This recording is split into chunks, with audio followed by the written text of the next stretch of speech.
നമസ്കാരം. Raf talks ഫുട്ബോളിലേക്ക് ഏവർക്കും സ്വാഗതം. ഫുട്ബോൾ ആരാധകരെ സംബന്ധിച്ചിടത്തോളം ഇതൊരു ഉത്സവ കാലമാണ്. ഭൂഖണ്ഡങ്ങളുടെ പോരാട്ടമായ യുവേഫ യൂറോ കപ്പും അതുപോലെ തന്നെ കോൺമെബോൾ കോപ്പ അമേരിക്കയും ഈ മാസമാണ് അരങ്ങേറുന്നത്. ഇനി വിരലിൽ എണ്ണാവുന്ന ദിവസങ്ങൾ മാത്രമാണ് കോപ്പ അമേരിക്കക്ക് അവശേഷിക്കുന്നുള്ളൂ. കൃത്യമായി പറഞ്ഞാൽ വരുന്ന ജൂൺ 21 തീയതിയാണ് ഈ ഒരു ടൂർണമെന്റിന് കിക്ക് ഓഫ് മുഴങ്ങുക. നിലവിലെ ചാമ്പ്യന്മാരായ അർജന്റീനയാണ് ആദ്യ മത്സരത്തിൽ ഇറങ്ങുന്നത്.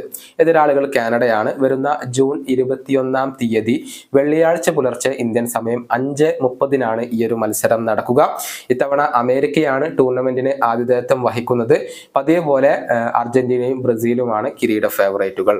കിരീടം നിലനിർത്തുക എന്ന ലക്ഷ്യത്തോടു കൂടിയാണ് അർജന്റീന വരുന്നതെങ്കിൽ കഴിഞ്ഞ തവണ കയ്യെത്തും ദൂരത്ത് വെച്ച് നഷ്ടമായ ആ ഒരു കോപ്പ അമേരിക്ക കിരീടം തിരിച്ചു പിടിക്കുക എന്ന ലക്ഷ്യത്തോടു കൂടിയാണ് ബ്രസീൽ ഇപ്പോൾ വരുന്നത്. ഇവരെ കൂടാതെ ഉറുഗ്വ, കൊളംബിയ, അമേരിക്ക എന്നിവരൊക്കെ ടൂർണമെന്റിലെ ശക്തർ തന്നെയാണ്. ആകെ 16 ടീമുകളാണ് ഇത്തവണത്തെ കോപ്പ അമേരിക്ക ടൂർണമെന്റിൽ മാറ്റിറക്കുന്നത്. 4 ടീമുകൾ വീതമുള്ള 4 ഗ്രൂപ്പുകളായി തിരിച്ചിട്ടുണ്ട്. ഇതിൽ നിന്നും ഓരോ ഗ്രൂപ്പിൽ നിന്നും 2 ടീമുകൾ വീതമാണ് മുന്നോട്ട് പോവുക.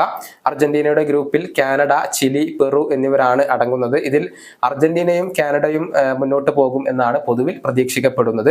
അതുപോലെ തന്നെ ഇക്വഡോർ, ജമൈക്ക, മെക്സിക്ക, വെനസ്വേല എന്നിവർ ഗ്രൂപ്പ് ബിയിലാണ് വരുന്നത്.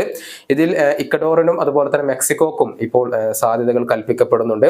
ഗ്രൂപ്പ് സിയിലാണ് ഉറുഗ്വേയും അമേരിക്കയും വരുന്നത്. ഇവരെ കൂടാതെ ബൊളീവിയ, പനാമ എന്നിവരും ഈ ഗ്രൂപ്പിൽ ഉണ്ട്. ഉറുഗ്വയ്ക്കും അമേരിക്കക്കും തന്നെയാണ് സാധ്യതകൾ കൽപ്പിക്കപ്പെടുന്നത്. 4ാമത്തെ ഗ്രൂപ്പിലാണ് ബ്രസീൽ ഇടം നേടിയിട്ടുള്ളത്.